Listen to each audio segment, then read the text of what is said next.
Welcome back to our Old Testament studies here on Sunday evening. Thanks for joining us. Working our way through Genesis. We've made it to chapter 40. There's only 50 in the book. Hang with us here. We're in the middle of the Joseph story. Things ain't went good in Joseph's life so far. He's well favored with his mom and dad, and his mom's dead now, I think, and he was his daddy's favorite, and his brothers couldn't stand it. They sold him off as a slave to the Midianites, who took him down into Egypt and resold him. Well, things started going good. It's like life's roller coaster ride. He's doing good down there, and then he got lied on by his master's Potiphar's wife, who he worked for, and she said that he had assaulted her, but it's really the other way around, and he couldn't prove otherwise, and they threw him in jail. So he gets in jail, he does good in there, good behavior, he becomes trustee of the jail, it looks like, but he still wants out of that place. Even if you're the trustee, you don't want to stay there forever. And, well, he gets some friends in there with him tonight. Let's see who they are, chapter 40. By the way, I'd title this chapter tonight to remember the old things, the mysteries. It would be like, the butler did it. Well, in tonight's chapter, we'll title it, The Butler Didn't Do It. What didn't he do? You got to hang with me and see here. It came to pass after these things, chapter 40, verse 1, that the butler, a special butler, the butler of the king of Egypt, and his baker, the king's baker, the Pharaoh's butler and Pharaoh's baker, the king of Egypt was the Pharaoh. And Pharaoh was wroth against two of his officers, butler and a baker, against the chief of the butlers, against the chief of the bakers. It sounded like he had a whole bunch of butlers and bakers, and these was the head ones. And he put them in ward in the house of the captain of the guard. He threw them into the prison, the place where Joseph was bound. And the captain of the guard charged Joseph with them, or he put him in charge of them, remember his trustee kind of, and he served them, and they continued a season or for a little while in jail together in the ward. And they dreamed a dream, both of them, the butler and the baker. They had dreams while they were there. Now, throughout the Old Testament, a lot of times you'll see that God speaks to people in a dream. And a lot of times these people are pagans, like Nebuchadnezzar over in the book of Daniel, and there'll be one of God's people come in and interpret the dream for them. You see that a little bit in the New Testament. Pharaoh's wife Pilate's wife had a dream. In her dream, she tried to tell her husband don't have nothing to do with condemning Jesus, but he didn't listen to her. But anyhow, God spoke to people in the dream, but then there'd be somebody come along and interpret it. Joseph had this gift, it seems like. Verse 5, they dreamed a dream. Both of them, butler and the baker, each man his dream in one night, same night. Each man according to the interpretation of his dream. The butler and the baker of the king of Egypt, which were bound in the prison. And Joseph came in unto them in the morning and looked upon them, and behold, they were sad. They were sad because they'd probably been talking about, I had this dream. The other said, I had this dream, and wonder what it means, they said.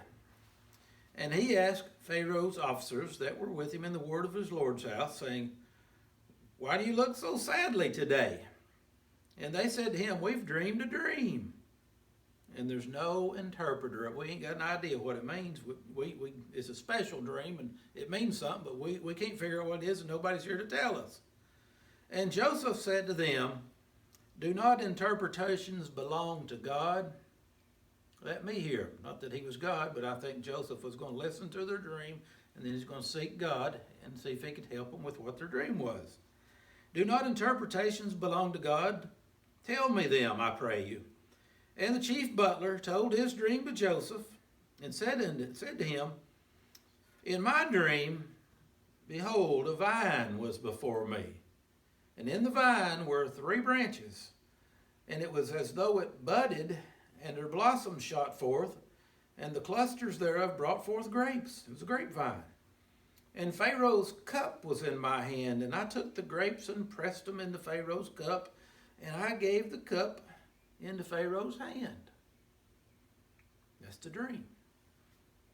And Joseph said to him, this is the interpretation of it.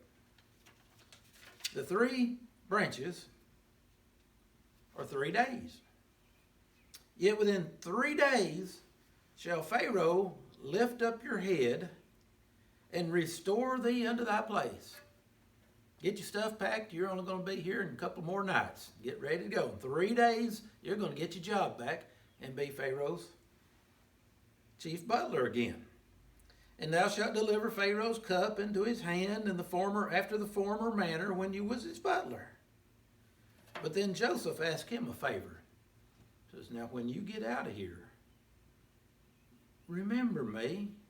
Speak a word on my behalf, because I didn't do one thing to be deserved to be locked up in here. Help me out here. But think on me when it'll be well with thee, and show kindness, I pray thee, unto me, and make mention of me to Pharaoh, and get me out of this house. Bring me out of this jail. For indeed I was stolen away out of the land of the Hebrews. My brothers captured me and sold me to them Midianites who brought me down here to Egypt. And here also in Egypt, I've done nothing. Didn't do nothing up there, didn't do nothing down here. Just sometimes bad things happen to good people. I've done nothing that they should put me in the dungeon. Verse 16. When the chief baker saw the interpretation was good, he said, oh, man, the butler both had dreams that were similar, and man, that was good news. I can't wait, and man, make Joseph tell me what my dream means. When the chief baker saw that the interpretation was good, he said to Joseph, I also was in my dream, and behold, I had 3 white baskets on my head. And in the uppermost basket there was all manner of baked meats, all kinds of goodies for Pharaoh, and the birds did eat them out of the basket upon my head. There's birds flying around. It's a beautiful dream, he said. And Joseph answered and said, this is the interpretation of your dream thereof. The 3 baskets are 3 days. And no baker's probably thinking, yeah, buddy, I'm going to get my stuff packed too. Yet within 3 days shall Pharaoh lift up thy head from off thee. Pharaoh's going to cut your head off in 3 days, is what it means. And shall hang you on a tree, and the birds will eat the flesh from off of thee. His heart sank. He was looking for a good interpretation like his buddies was.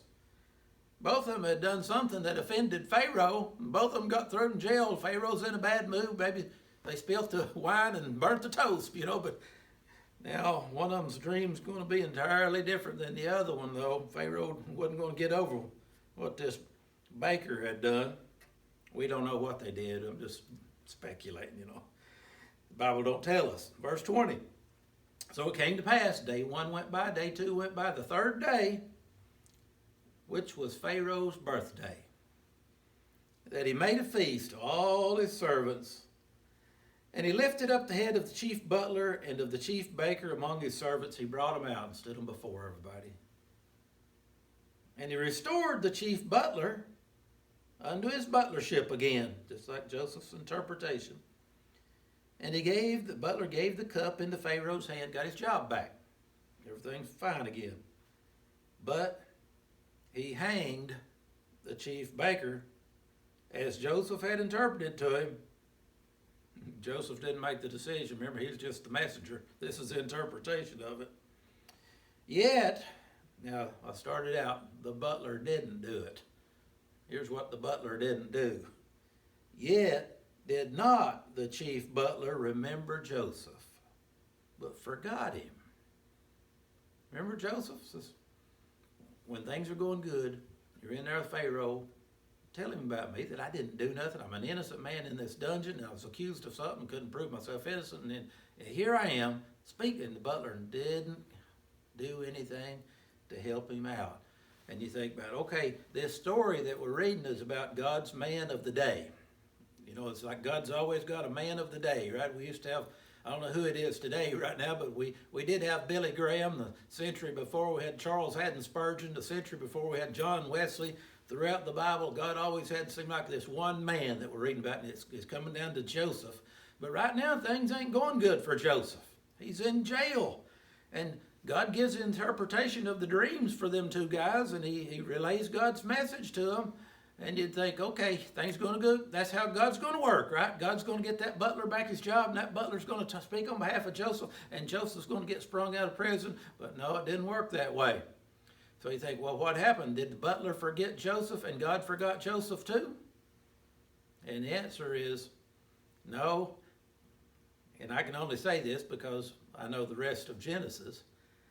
Even though it looks dark for old Joseph right now, God is still at work.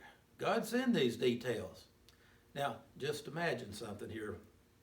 What if the butler hadn't forgot about Joseph? And what if the butler had went back and talked to Pharaoh, and Pharaoh sprung him out of prison? It might have been that old Joseph said, you know, I've had enough of this Egypt stuff. I'm going back home. And then he wouldn't have been in the picture to be in the place where God needed him to be later over here to save not only Egypt, but his family coming down from Canaan also.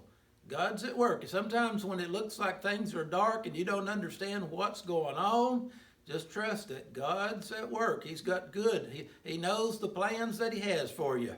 Plans to prosper you and not harm you. And Joseph couldn't see that right now, but I believe he still was trusting God, and we'll see that things work out in the long run for old Joseph here. See you next week.